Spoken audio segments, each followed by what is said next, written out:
Hey, Pastor Dan here from Dexter Gospel Church. Thanks for joining me today for Proverbs Practical number 25, the first of our videos that we're presenting this evening.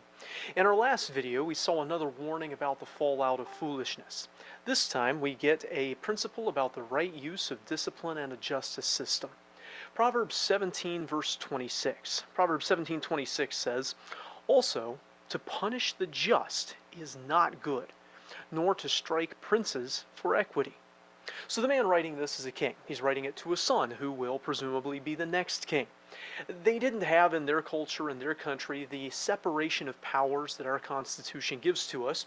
So a king was not only the maker of the laws, he was also the enforcer of the laws. He got to establish the justice system of his country. He got to determine who could be judges and what policies they should set. Now, in Israel, under the law, a lot of this was covered in that Old Testament law, a lot of guidance for the rules they were supposed to have, the kind of people who were supposed to be judges, the rulings and verdicts they were supposed to issue. But the king had a lot of power over how things were done, and this is a principle that goes beyond just Old Testament Israel and into any nation and culture today. But the driving force behind all of it was a simple principle. A legal system should be a justice system. The basic premise of government, its foundation for existence, its biblical reason for being, expressed from its inception in Genesis all the way to its authority in Romans, is to protect the innocent and punish the guilty. When the innocent are punished, that purpose has been perverted. It says to punish the just is not good. Anytime someone innocent is being punished as though they are guilty, it's a problem. It's not good.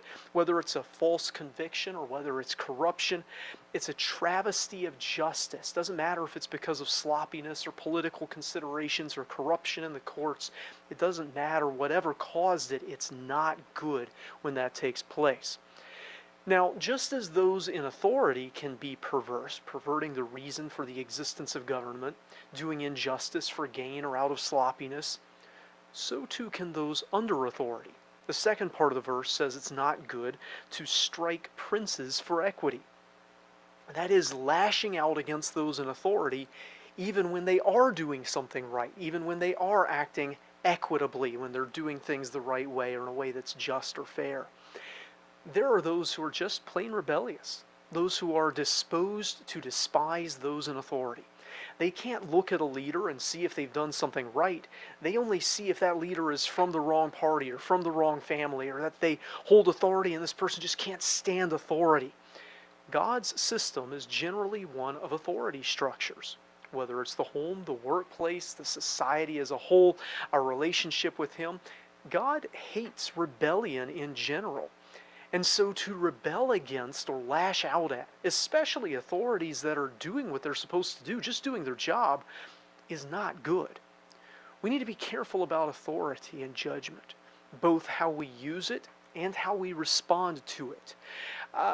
We have an even greater responsibility, I think, in our society where we get to have a say in choosing who our judges and our leaders and what our laws are.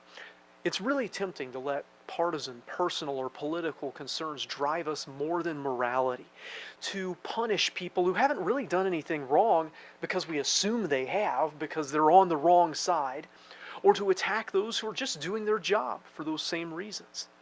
We are believers in the Judge of all the earth, and as servants of the Prince of Peace, we must have truth and righteousness and justice. And those things drive our decisions whether we're in authority or under authority. Now, as usual, on Wednesday night, we're going to leave this video running for a few more minutes, then come back and shorten it later.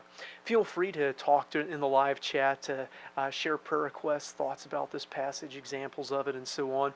And then head over to our next video, which should start at 7 p.m. The link to that video should be in the description of this video and in the comments. I hope this has been a blessing. I'll see you in the next video.